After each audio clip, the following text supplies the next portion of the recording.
नमस्कार, खबरों का पंचनामा देख रहे हैं आप। मैं हूं आपके साथ पूजा। हम लेकर आए हैं देश और दुनिया की 5 बड़ी खबरें, जिस पर चर्चा के लिए मेरे साथ स्टूडियो में मौजूद हैं कैपिटल टीवी के editor in chief doctor Manish Kumar. Doctor साहब, बहुत बहुत स्वागत है आपका। धन्यवाद। सबसे पहले नजर हेडलाइंस पर।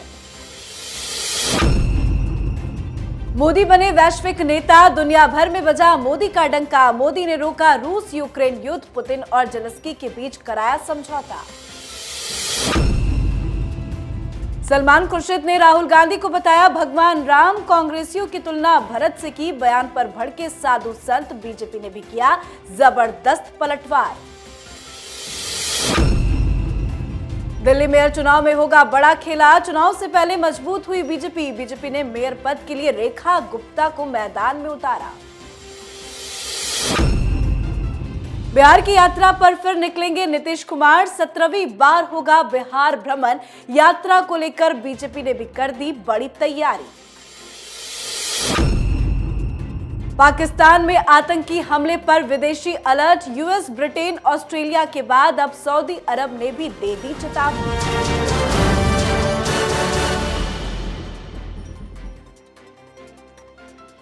आज की सबसे पहली खबर में बात देश भर में बजे प्रधानमंत्री मोदी के डंके की। रूस यूक्रेन युद्ध के आज बीच बड़ी खबर सामने आई और लगता है ये जंग बस थमने ही वाला है और इस जंग को खत्म करेंगे पीएम मोदी, क्योंकि यूक्रेन के राष्ट्रपति जेलेंस्की ने पीएम मोदी से फोन पर बातचीत की है और युद्ध को खत्म करवाने में मदद मांगी है, जिसका पीएम मोदी ने सकारात्मक जवाब भी दिया।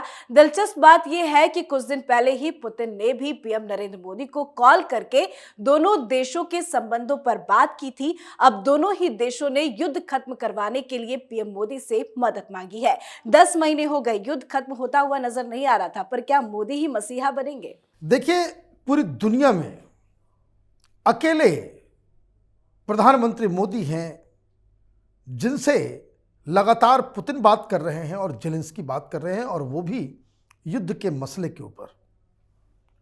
हिंदुस्तान की जो गरिमा है, उसकी जो साख है, इंटरनेशनल लेवल पे आज तक इतनी ऊंचाई, इतनी बुलंदी तक नहीं पहुंची थी। 5 बार प्रधानमंत्री मोदी ने पुतिन से बात की और 4 बार जेलेंस्की से। आज जेलेंस्की की तरफ से बाकायदा ट्वीट किया गया कि क्या क्या बातचीत हुई, और सबसे बड़ी बात कि जेलेंस्की से प्रधानमंत्री मोदी बात करते हैं, पुतिन के सामने वो ये भी कहते हैं कि ये युग युद्ध का नहीं है, डिप्लोमेटिक तरीके से बातचीत के आधार पे मसला को सॉल्व किया जाना चाहिए।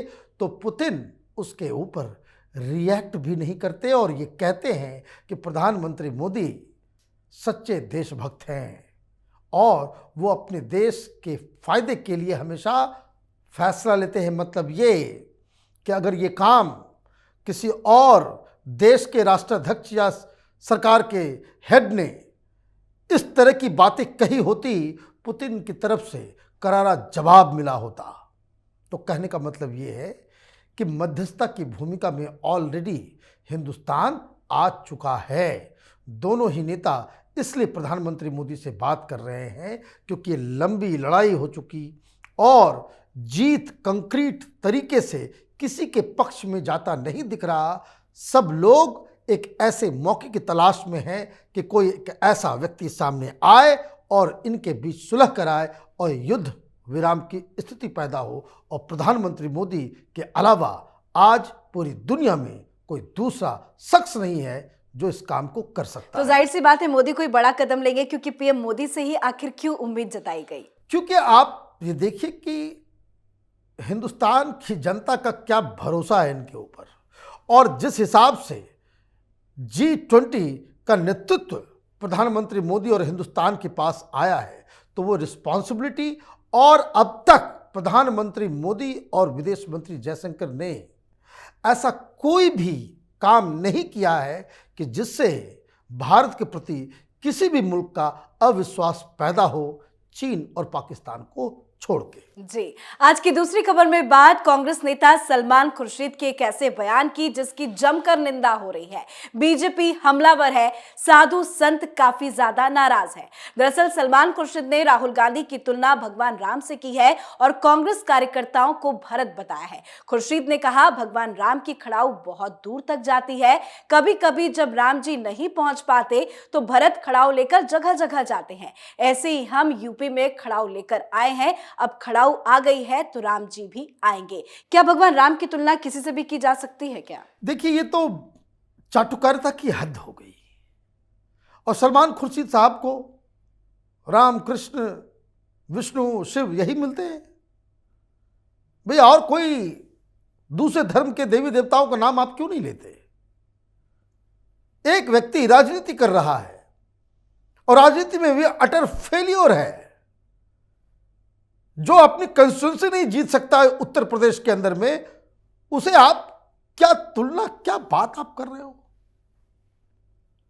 भाई? खड़ाऊ लेकर के चले कांग्रेसी जो गांधी परिवार की चमचागिरी और दलाली में लगे हुए हैं, लेकिन उनको श्री राम बता देना ये चमचागिरी की वजह से की गई पहल है। ये बयान इसलिए दिया गया कि ताकि वो गांधी परिवार के गुड बुक में आ सकें। खड़ाऊ लेकर के सलमान खुर्शीद ने यूपी के अंदर ही कांग्रेस पार्टी की जो फजीहत करवाई है कि पार्टी वहां से बिल्कुल 0/सन्नाटा हो गई, और अब ये इस तरह का बयान दे रहे हैं। बहुत ही शर्मनाक बयान है, और इस बयान के ऊपर जो नाराजगी है लोगों की वो बिल्कुल जायज है। पर क्यों जानबूझकर बार-बार ऐसे बयान सामने आ रहे हैं? देखिए, जानबूझकर नहीं, उनको लगता है कि भाई कांग्रेस पार्टी में आप गांधी परिवार के किसी को दुर्गा बता दें, किसी को कन्हैया बता दें, किसी को आप विष्णु बता दें, शिव बता दें, राम बता दें, तो उससे चमचागिरी का स्तर इस लेवल पर चला जाएगा कि वो गांधी परिवार के नज़रों में आ जाएंगे, उनके गुड बुक में आ जाएंगे। तो ये सिर्फ और सिर्फ चमचागिरी का ये एक उदाहरण है। जी, तो अल्लाह के साथ भी तुलना कर सकते थे? वो तो नहीं करेंगे, वो करने से तो इनको सर वो हो जाएगा, तो इसलिए बचते हैं ये लोग। जी, तीसरी खबर में बात दिल्ली मेयर चुनाव की, जिसको लेकर बीजेपी ने कमर कस ली है। बीजेपी ने आम आदमी पार्टी का खेल बिगाड़ दिया है। बीजेपी ने दिल्ली मेयर चुनाव के लिए उम्मीदवारों का ऐलान कर दिया। बीजेपी ने मेयर पद के लिए रेखा गुप्ता को मैदान में उतारा है, वहीं कमल बागड़ी को डिप्टी मेयर पद का उम्मीदवार बनाया है। रेखा गुप्ता का मुकाबला आम आदमी पार्टी की उम्मीदवार शैली ओबराय से होगा। बीजेपी की कितनी बड़ी तैयारी है ये? देखिए, तैयारी तो अपनी जगह पे है, संख्या आम आदमी पार्टी के साथ है, लेकिन चूंकि दिल्ली में मेयर की जो इलेक्शन होता है वो सीक्रेट बैलेट से होता है। कोई भी व्यक्ति किसी भी पार्टी के किसी भी उम्मीदवार को वो वोट कर सकता है। यहाँ विप नहीं चलता, और यहाँ पे दल बदल कानून भी अप्लाई नहीं होता। तो इसका मतलब है it is open for all. निर्दलीय लोग भी खड़े हो सकते हैं, आप कोई भी खड़ा हो सकता है मेयर के पद के लिए। ये ओपन खेल है। अब जिस हिसाब से अरविंद केजरीवाल और उनकी पार्टी भारतीय जनता पार्टी के पार्षदों के पास जाकर के कैंपेन कर रही थी कि आम आदमी पार्टी के कार्यकर्ता को, उसके नॉमिनी को आप वोट करें, इसका मतलब साफ है कि अंदर खाने कुछ गड़बड़ चल रही है। चुनाव कितना टफ होगा, क्या नतीजे होंगे, वो अपनी जगह पे है, लेकिन एक बात, भारतीय जनता पार्टी का अधिकार है कि वो चुनाव लड़े, लेकिन इसके लिए मुझे लगता है कि नहीं होना चाहिए। वो इसलिए भी नहीं होना चाहिए, बहुमत है आम आदमी पार्टी के पास, उनको आप सरकार चलाने तो दो। जब तक इनको आप पूरी तरीके से आप चलाने नहीं देंगे, तब तक ये कुछ न कुछ बहाना बनाता रहेगा। कल मेयर भारतीय जनता पार्टी का हो जाए तो फिर ये एमसीडी के अंदर कोई काम नहीं करेगा, ये नटवर लाल, और सारा ठीकरा वो मेयर के माथे छोड़ देगा कि देखिए हमारा तो मेयर है नहीं। जैसे हर गंदगी के लिए इसने कह दिया भाई केंद्र सरकार जिम्मेदार। तो ये कामचोर व्यक्ति है, इसको आप टेस्ट कीजिए इसके काम पे, इसको काम करने दें आप। और इस तरह की चीज़ें बिल्कुल नहीं, क्योंकि सबसे बड़ी दिक्कत क्या है भारतीय जनता पार्टी के पास कि केजरीवाल से लड़ने के लिए इनके पास कोई नेता नहीं है। तो आप इनको काम करने दो, काम अगर करके दिखाएगा जीतेगा, लेकिन मैं इस बात को लेकर के 100% श्योर हूं, यह व्यक्ति कामचोर है। कभी जिंदगी में इसने कभी कोई काम किया ही नहीं और इसलिए इसको सारी जिम्मेदारी आप दे दें, मेयर भी दे दें, एमसीडी चलाने भी दे दें, सरकार चलाने भी दे दें, 1 साल के अंदर में ये पूरी तरह से एक्सपोज हो जाए। लेकिन नंबर ज्यादा है, फिर भी डर किस बात का है? देखिए, ये फ्रॉड है। पैसे देकर के इसने टिकट दिए तो इसको लगता है भाई पैसे देकर के जो लोग टिकट लिए हैं वो पैसे लेकर के मेयर के लिए दूसरा का भी वोट कर सकता है। तो ये कहता कुछ है, करता कुछ है। ये कट्टर ईमानदार पार्टी है नहीं, ना ही ये भगत सिंह की औलाद है। इनको अपने ही पार्षदों के ऊपर भरोसा नहीं है, और अगर भरोसा होता तो ये अपने एजेंटों को भारतीय जनता पार्टी के काउंसलर्स, पार्षद के घर ब्लैकमेलिंग करने के लिए नहीं भेजता। जी, अगली खबर में बात नीतीश कुमार की, जो नए साल में एक बार फिर से बिहार यात्रा पर निकलने वाले हैं। खबर है कि 14 जनवरी के बाद मुख्यमंत्री नीतीश कुमार की बिहार यात्रा शुरू होगी। इस बार यात्रा का उद्देश्य 2024 लोकसभा चुनाव को लेकर जनता के मूड को भांपना होगा। पर बीजेपी ने भी ऐलान कर दिया है कि जहां जहां नीतीश कुमार जाएंगे, 1 हफ्ते के अंदर बीजेपी भी उसी जगह जाकर नीतीश कुमार का पोल खोलेगी। इस घोषणा के बाद यात्रा को लेकर सियासत गर्मा गई है और नीतीश कुमार भी काफी ज्यादा परेशान हो गए हैं। यात्रा पर क्यों निकल रहे हैं और क्या ये यात्रा सक्सेस हो पाएगी? ये इनका हर 5 वर्षीय कार्यक्रम है। ये निकलते हैं। अभी जो बताया जा रहा है कि सामाजिक बदलाव, भाई सामाजिक बदलाव क्या है बिहार के अंदर? भाई कोई इंडस्ट्री आ गई, पैसा आ गया, इन्वेस्टमेंट आ गया, नौकरी मिल रही, क्या हो रहा है? आज इनकी ही पार्टी का एक विधायक के बेटे को गिरफ्तार किया गया। क्यों? इसका जवाब जेडीयू के नेता देंगे? नहीं देंगे। आप जंगल राज लाने में बकायदा उस तरह के तत्वों को मदद पहुंचा रहे हैं, कोई जवाब देगा? नहीं देगा। दिक्कत क्या है? नीतीश कुमार एक अहंकारी नेता हैं। वो अपने आप को बहुत ओवर एस्टिमेट कर रहे हैं। जनता डिसलाइक कर रही है नीतीश कुमार को। आज चुनाव हो जाए, नीतीश कुमार अपना सीट नहीं जीत पाए। हालांकि उन्होंने तो खुद चुनाव लड़ना तो कब का ही छोड़ चुके हैं। वो वहाँ पे काउंसिल है, वहीं काउंसिल से इनडायरेक्टली चुन के आते हैं। लेकिन बड़ी बात क्या है, राजनीतिक मैसेज क्या है? इनके ही लोग कह रहे हैं कि इससे कुछ सक्सेस नहीं होने वाला। ये हर साल आरजेडी के लीडर सच्चिदानंद सिंह इन्होंने कह दिया कि नीतीश कुमार ऐसे ही करते रहते हैं। दूसरा बवाल एक और मच रहा है कि इनके ही गठबंधन का ये मांझी जी, उनकी बेटी गया में मेयर पद के लिए लड़ रही हैं। अब वहाँ दिक्कत ये खड़ी हो रही है, वो कह रहे हैं, मैंने एक्स चीफ मिनिस्टर हैं, मांझी साहब को नीतीश कुमार ने ही मुख्यमंत्री बनाया, और वो ये कह रहे हैं कि भाई देखो हमारी बेटी को वोट करो सब लोग मिलके, और हम अगर जीत गए तो जो शराब पीने से जिनकी मौत हुई है, उससे जो पनिशमेंट वगैरह जो मिल रहा है लोगों को, उसको हम बहुत रिलीफ देने वाले हैं। तो देखिए, ये तो नीतीश कुमार आगे जा रहे हैं, इनके गठबंधन के जो सहायक लोग जो हैं नीतीश कुमार को पीछे खींच रहे हैं। बिहार सुधरने वाला नहीं है। वहाँ जब तक वहाँ की जनता ये जाति के नाम पे, ये यादव, तो ये कुर्मी, तो ये भूमिया, तो ये इस तरीके के नाम पे जब तक ये लोग वोट करते रहेंगे, इसी तरह के नेता पूरी जनता को बेवकूफ बनाते रहेंगे। जी, आखिरी खबर में बात पाकिस्तान की। पाकिस्तान में आतंकी हमले पर विदेशी अलर्ट जारी किया गया है।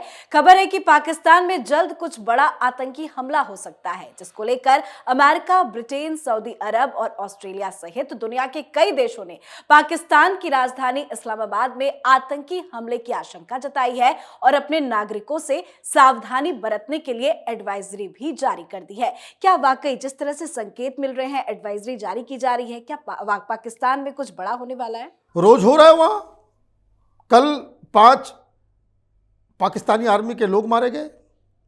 बलूचिस्तान जल रहा है। पिछले 1 सप्ताह में कई सारे खुदकुश हमला, आत्मघाती हमला, ब्लास्ट, आतंकवाद, सब जिहाद के नाम पे। बलूचिस्तान में एक अलग बवाल चल रहा है, वो लोग अलग मांग कर रहे हैं। ग्वादर पोर्ट को पूरा घेर लिया है, वहाँ पे एक अलग आंदोलन चल रहा है, लाखों लोगों की भीड़ है वहाँ पे। और इस बीच CIA की एक रिपोर्ट आती है जिसमें ये बताया जाता है कि आतंकियों ने ये प्लान कर रखा है कि विदेशियों के ऊपर वो हमला करने वाले हैं, और इसलिए सबसे पहले यूएस ने अपने नागरिकों को ये कहा कि भाई अपने अपने घर से बाहर नहीं निकलेंगे, और खास करके पिन पॉइंट किया गया है कि मैरिट होटल के बाहर आप नज़र नहीं आएंगे, ना वहाँ जाने की कोई आवश्यकता है, क्योंकि जो इनपुट्स मिल रहे हैं कि वहाँ पे न्यू ईयर के दौरान या फिर ऐसे भी जो छुट्टियों के दौरान वहाँ मैरिट होटल में पार्टीज़ वगैरह होती हैं जहाँ सारे विदेशी वहाँ पहुँचते हैं, तो उस होटल को टारगेट किया गया है, ऐसी रिपोर्ट आई है। रिपोर्ट आई तो खलबली मची। 7-8 मुल्क ऐसे हो गए जो अपने अपने नागरिकों को ये कह रहे हैं कि बाहर नहीं निकलना है इस्लामाबाद में। तो एक तरह से समझिए कि अघोषित कर्फ्यू लगी हुई वहाँ पे विदेशियों के लिए, भाई कोई नहीं निकलेगा। लेकिन सबसे बड़ी बात यह है कि सऊदी अरब ने भी ये एडवाइजरी जारी की है। ये एक बड़ा मसला है कि क्या पाकिस्तान में अब ये हालात पैदा हो गए कि वहाँ सऊदी अरब के नेशनल्स को भी अपनी जान का खतरा लगने लग रहा है। तो ये पाकिस्तान के लिए शर्मनाक विषय है। जी बहुत बहुत धन्यवाद इतनी जानकारी। धन्यवाद। खबरों का पंचनामा में आज के लिए फिलहाल इतना ही। देश विदेश की बाकी खबरों और उनके सटीक एनालिसिस के लिए देखते रहिए कैपिटल टीवी। हमें लाइक कीजिए, शेयर कीजिए और कैपिटल टीवी को सब्सक्राइब कीजिए। नमस्कार।